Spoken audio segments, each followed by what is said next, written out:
இரண்டாவது, முஸ்லிம்கள் சோதிக்கப்படுவார்கள். இதற்கு பல காரணம் இருக்கிறது. விசேஷமாக 3 விடயங்களை சொல்கிறேன். முஸ்லீமாக இந்த மண்ணுக்கு மேலால் பிறந்து விட்டாலே சோதனை. இது அல்லாஹ்வுடைய சுன்னத்திலே.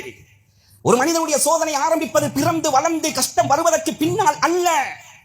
ரசூலுல்லாஹ் சொன்னார்கள், ஒவ்வொரு மனிதனுடைய சோதனையும் அவன் பிறக்க முன்னாலே ஆரம்பிக்கிறது, தாயுடைய கருவறைக்குள்ளே. ஒவ்வொரு குழந்தையும் அழுது கொண்டு பிறக்கிறது. காரணம் என்ன? வைத்தியம், உலகம், புத்தி, 1000 லட்சம் காரணங்களை அடுக்கலாம். ரசூலுல்லாஹ் சொன்னார்கள், காரணம் லக்ஸஹு ஷைத்தானு லக்ஸதன். ஒவ்வொரு குழந்தையும் பிறக்கின்ற நேரத்தில் அந்த குழந்தையுடைய தலையை எந்த வாசலினால் அல்லாஹ் இந்த உலகத்துக்கு அனுப்புவானோ அந்த வாசலுக்கு கொண்டு வந்து நிறுத்துபவன் அல்லாஹ். வல்லாஹு அஹ்ரஜகும் மின் புதூனி உம்மஹாத்திகும். உலகத்தில் யாராலும் செய்ய முடியாது, பிறக்க வைப்பவன் அல்லாஹ் என்று சொல்கிறான் அல்லாஹ். சொல்லிட்டு ரசூலுல்லாஹ் சொன்னாங்க, பிறக்கின்ற நேரத்தில் குழந்தை ஏன் அழுது கொண்டு பிறக்கிறது தெரியுமா? ஏன் அழுது கொண்டு பிறக்கிறது தெரியுமா? 3 பேர் அழாமல் பிறந்தார்கள். அல்லாஹ் பாதுகாத்த 3 பேர், ஹஜ்ரத் மரியம், ஹஜ்ரத் ஈசா, எங்களுடைய ஹபீப் ஸல்லல்லாஹு அலைஹி வஸல்லம் அவர்கள். இந்த 3 பேரும் அழாமல் பிறந்ததற்குரிய காரணம் என்ன தெரியுமா? ரசூலுல்லாஹ் சொன்னார்கள், இந்த 3 பேரையும் ஷைத்தான் தீண்டவில்லை. லக்ஸஹு ஷைத்தானு லக்ஸதன். மற்ற ஒட்டுமொத்தமான குழந்தைகளும் அழுது கொண்டு பிறப்பதற்குரிய காரணம் ஷைத்தான் ஒரு கிள்ளுதல் கிள்ளி விடுகிறான். சோதனை ஆரம்பிக்கிறது தாயுடைய கருவறைக்குள்ளே. முடிவு சக்கராத் வரைக்கும் சோதனை. லகத் ஹலக்னல் இன்சான ஃபீ கபத். பெரும் சிரமங்களுக்கு மத்தியிலே தான் மனிதன் படைக்கப்பட்டிருக்கிறான். இதுதான் உண்மை. யதார்த்தத்தை புரிய வேண்டும். மனிதன் சோதிக்கப்படுவான். வல நபுலுவன்னக்கும் பிஷைஇன் மினல் ஹௌஃபி வல் ஜூஇ வ நக்ஸி மினல் அம்வாலி வல் அன்ஃபுஸி வஸ்ஸமராத். இந்த சோதனையை பட்டியல் போடுறான் அல்லாஹ். பயத்தை கொண்டு சோதிப்போம், பயத்தை கொண்டு சோதிப்போம். கொஞ்சம் கம்பல கெலியோய பகுதிகளுக்கு போய் பாருங்கள். அல்லாஹ் பாதிக்கப்பட்ட ஊர்களின் கூட எங்களை நிம்மதியா வச்சிருக்கிறான், நிம்மதியா வச்சிருக்கிறான். இந்த மக்களை கொஞ்சம் போய் பாருங்க, தன்னிலவு நிலவு இல்லாமல் இருக்கிறார்கள். ஏதோ மந்தம் பிடித்தவர்கள் மாறி திரிகிறார்கள். என்ன நடக்கிறது என்று அவங்களுக்கு விளங்குதில்லை. சாதாரணமான பாதிப்பல்ல, பயம் தாண்டவமானது. ஓரிரு நாளுக்கு பின்னால் ஒரு வதந்தியை பரப்பினார்கள் அல்லவா? டேம் தொடைய போகிறது என்ற ஒரு பொய்யை பரப்பினார்கள் அல்லவா? சொல்கிறார்கள், மஹ்ஷர் மைதானம் தோத்து போய்விட்டதாம். யார் எவர்கள் பூண்டி அடிச்சுக்கொண்டு 3 பேர் வஃபாத். அதில் ஒரு பெண் மிதிபட்டு மௌத்தாகினார். ஒரு ஆலிமுடைய மனைவி 3 மாத கற்பம். அந்த திணறி அடித்துக் கொண்டு ஓடுகின்ற நேரத்தில் ஒரு வீலுக்கு பட்டு அப்படியே சுருண்டு விழுந்தது வைத்தியசாலையில். கண்ணியமானவர்களே, நன்றி செலுத்த கடமைப்பட்டிருக்கிறோம். ரப்பு சொல்றான், பயத்தை கொண்டு சோதிப்பேன், நான் உங்களை பட்டினியை கொண்டு சோதிப்பேன். கொஞ்ச நேரம் ஒதுக்கி போங்க. ஒரு பார்சல் சாப்பாட்டுக்கு படுகின்ற பாட்டை பாருங்க.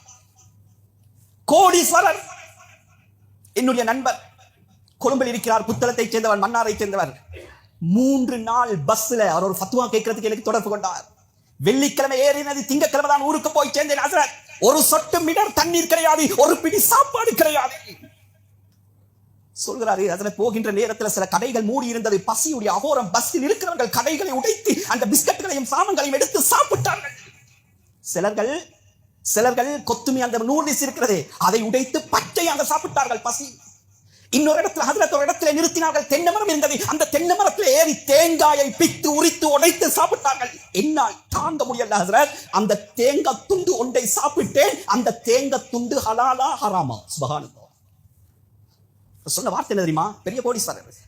ஹஜ்ரத், அன்றைக்கு உணர்ந்தேன், 1 மீட்டர் தண்ணீருடைய பொறுமதியும் 1 பிடி சாப்பாடுடைய பொறுமதியும் ஏழைகள் படுகின்ற கஷ்டத்துடைய அகோரத்தையும் அன்று உணர்ந்தேன் என்றார்.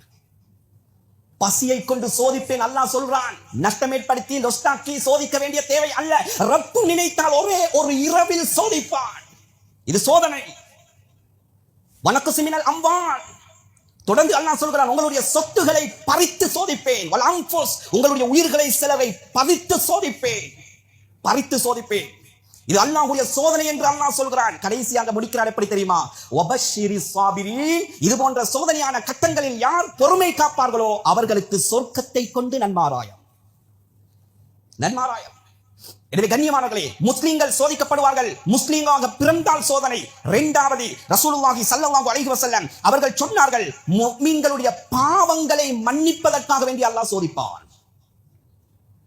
மா யுஸீபுல் முஃமின் மின் நஸபின் வலா வஸபின் வலா ஹம்மின் வலா ஹஸனின் வலா அதன் வலா கம்மின் ஹத்த ஷௌகதி யுஷாக்குஹா இல்லா கஃபரல்லாஹு பிஹா மினல் ஹதாயா. முஃமின் வாழ்க்கையில வரக்கூடிய எந்த சோதனையாக இருக்கட்டும், அது கவலையாக இருக்கட்டும், அது பீதியாக இருக்கட்டும், அது பயமாக இருக்கட்டும், அது சஞ்சலமாக இருக்கட்டும், அது நோவினையாக இருக்கட்டும், கடைசியாக என்ன சொன்னார்கள் தெரியுமா? ஹத்த ஷௌகதி யுஷாக்குஹா. அவன் பாதையிலே நடைபோடுகின்ற நேரத்தில் அவனுடைய காலிலே தேய்க்கின்ற முள்ளு இருக்கிறதே, சொன்னாங்க ரசூலுல்லாஹ். இதனுடைய தாற்பயம் என்ன தெரியுமா? அல்லாஹ் அவனுடைய பாவத்தை மன்னிக்கிறான்.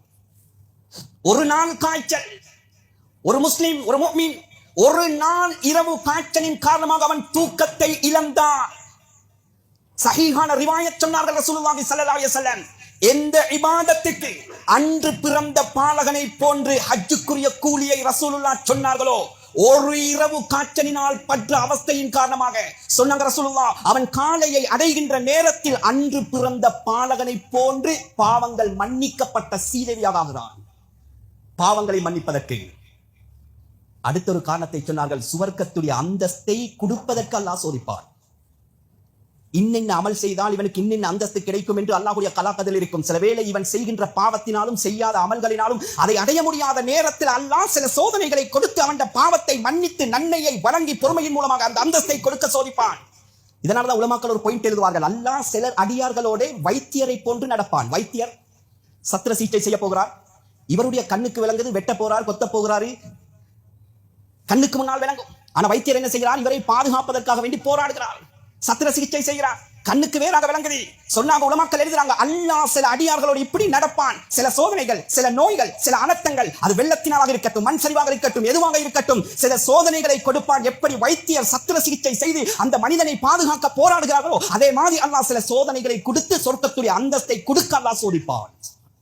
சோதனை. மூணாவது, இதையும் கொஞ்சம் சொல்லத்தான் வேண்டும், செய்கின்ற பாவத்தினால் சோதனை வரும். செய்கின்ற பாவத்தினால் சோதனை வரும். பாவத்துடைய அசராத் பயங்கரமானது. பாவத்துடைய அசராத் பயங்கரமானது. அல்லாஹ் விட்டு வைக்க மாட்டான். கண்ணியமானவர்களே, அது எந்த பாவமாக இருக்கட்டும், சிறிய பாவமாக இருக்கட்டும், பெரிய பாவமாக இருக்கட்டும், செய்கின்ற நபர் நபியாக இருக்கட்டும், செய்கின்ற இடம் சொர்க்கமாக இருக்கட்டும். ஹஜ்ரத் ஆதம் எங்க தவறு செய்தார்? ஜன்னத்துல் மஅவா என்ற சொர்க்கத்திலே, சொன்னேனே சிதறத்து முன்தாவுக்கு நேர்மேலாக, அங்கதான் அல்லாஹ் ஆதமை வாழ வைத்தான்.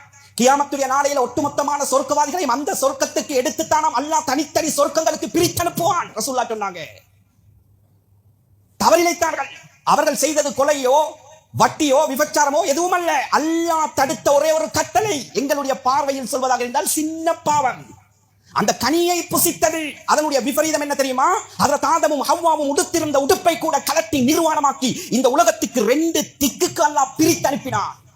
இந்த ஹதீஸ் சரித்திரத்துக்கு கீழே முஹத்திஸீன்கள் எழுதுகிறார்கள், யாரு கணவன் மனைவி குடும்பமாக வாழ்கின்ற நேரத்தில் அல்லாஹ்வுக்கு துரோகம் செய்வார்களோ, அல்லாஹ் அவர்களுடைய குடும்பத்துடைய நிம்மதியை பறிப்பான், அவர்களுக்கு மத்தியிலே பிளவுகளை ஏற்படுத்துவான். பாவத்துடைய அசராத் பயங்கரமானது.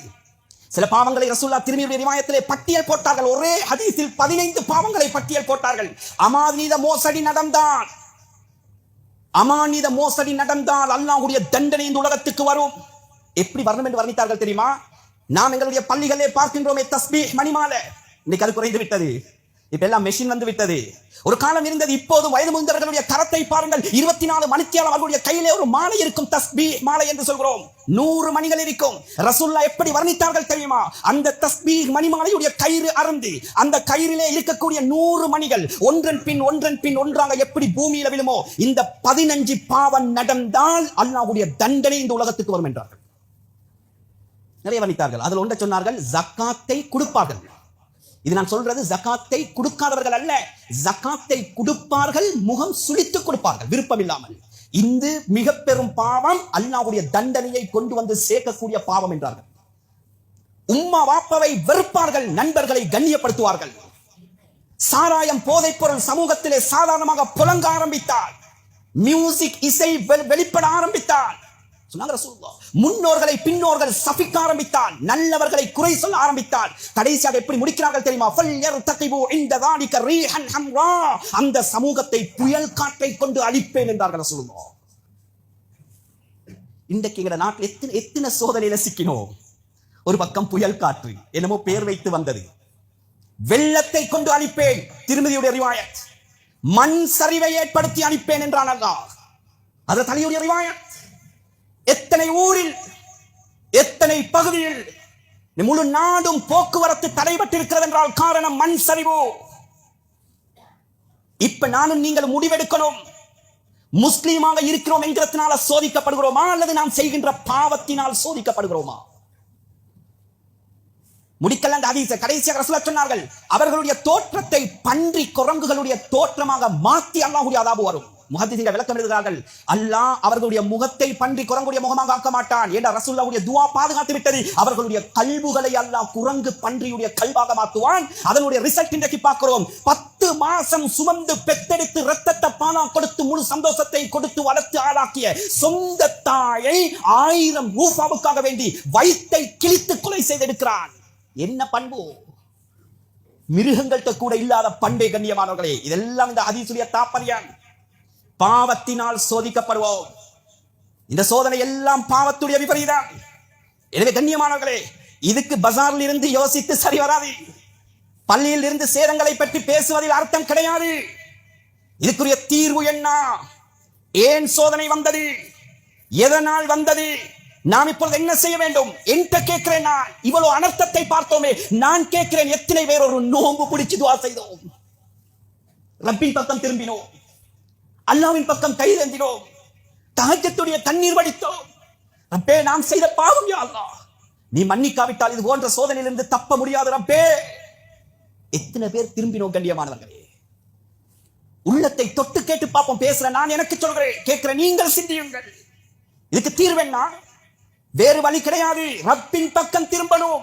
லா தஷ்தகிலு பித்துஆஇ அலா முலூகிக்கும்.